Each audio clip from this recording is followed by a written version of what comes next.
example 3, 100 milliliters of a 0.050 molar NH3 solution is titrated with a 0.15 molar HCl solution. So we have 100 milliliters of this 0.05 molar ammonia solution sitting in a beaker, and we have this 0.15 molar hydrochloric acid sitting in a long burette on top of the beaker, and we're going to be opening the stopcock and titrating it. We're going to be dropping acid into this base solution to, find out whatever it is that we need to find out, which we'll find out in a second. So after 10.0 milliliters of HCl solution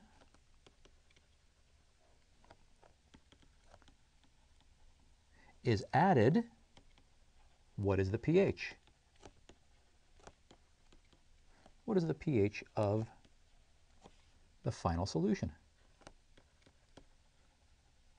Okay, so we have a weak base solution sitting in a beaker. We have the hydrochloric acid on top of it, and we're getting ready to add the hydrochloric acid. I add 10 mils of this particular acid, which is 0.15 molar. Where does my pH end up? Okay, same thing. Major species, stoichiometry, equilibrium. So,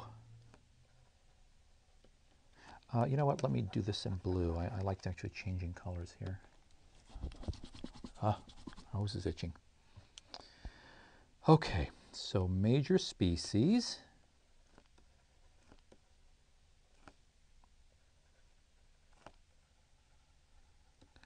Upon addition of H plus before reaction, I need to decide what's happening. I have NH3, I have H2O, I've added HCl, which is a strong acid. It's going to fully dissociate, so I have free protons and free chloride ion floating around. What reaction is going to dominate? What's going to dominate is this reaction right here. What's going to happen is NH3 is going to react with the H plus, and it's going to form ammonium, NH4 plus, what else? That's it. That's it. That's the reaction that's going to take place. Okay, so we have a before, we have a change, and we have an after. This is stoichiometry, so we're working in moles. NH3, we have 100 milliliters times 0.05 molar. That means we have 5.0 millimoles of ammonia floating around. We added, so let me circle that, we added 10 milliliters of a 0.15, so 10 milliliters. I hope you'll forgive me, I'm skipping the decimals, but you should keep track of the decimals if you have a teacher that actually cares about significant figures. 10 milliliters times 0.15 moles per liter, molarity, gives me, and millimoles, milliliter, I get 1.5 millimoles. Well, 5 millimoles, 1.5 millimoles, these are going to react. This is the limiting reactant. So this is going to go away, minus 1.5 millimoles. That's the change there. We're going to end up with an after of 0 millimoles of H+. This is going to be minus 1.5 millimole. That's going to give us 3.5 millimoles of that. And then this is going to be, the beginning is 0. We're going to add 1.5 millimole because as this depletes, that same amount shows up. So we get 1.5 millimoles of NH4+. Okay, so now species after the reaction. Well, we have NH3, we have NH4+, we have the Cl minus, that doesn't do anything, and we have H2O. What's going to dominate the equilibrium? This is going to dominate the equilibrium. Okay, here's where it gets really, really interesting. As it turns out, I have a choice here.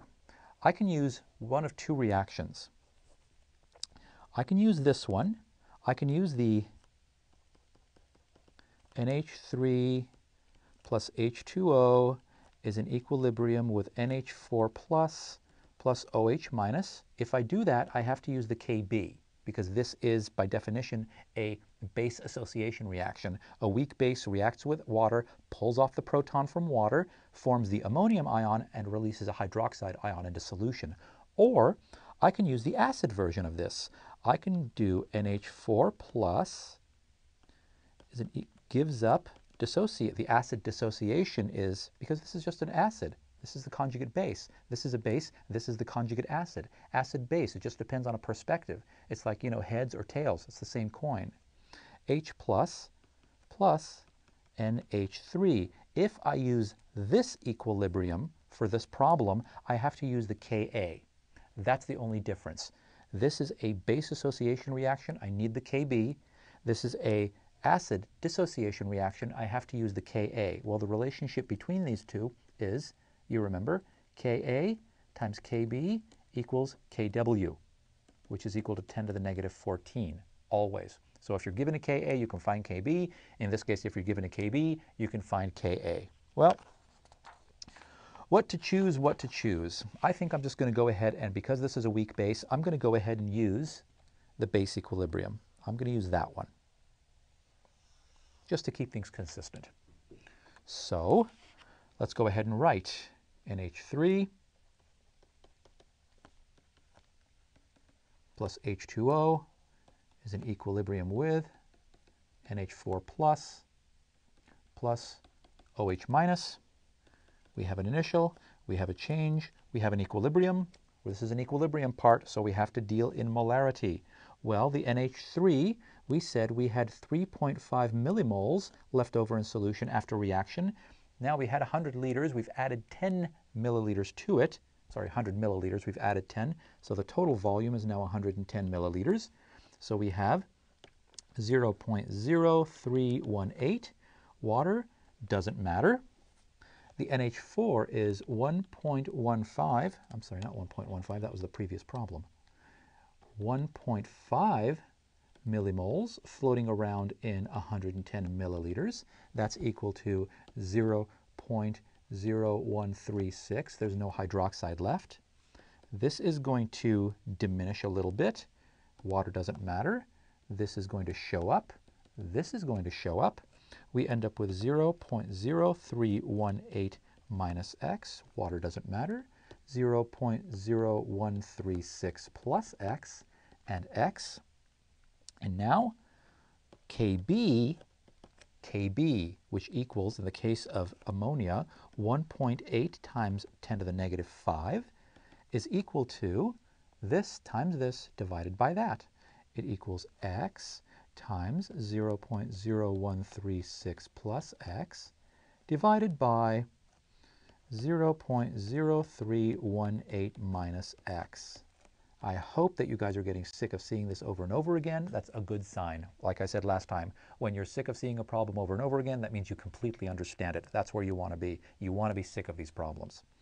Okay, equals x times 0.0136 divided by 0.0318 x, which in this case is the hydroxide ion concentration. Keep track of the species that you're dealing with. Don't lose your way. It equals 4.2 times 10 to the negative 5.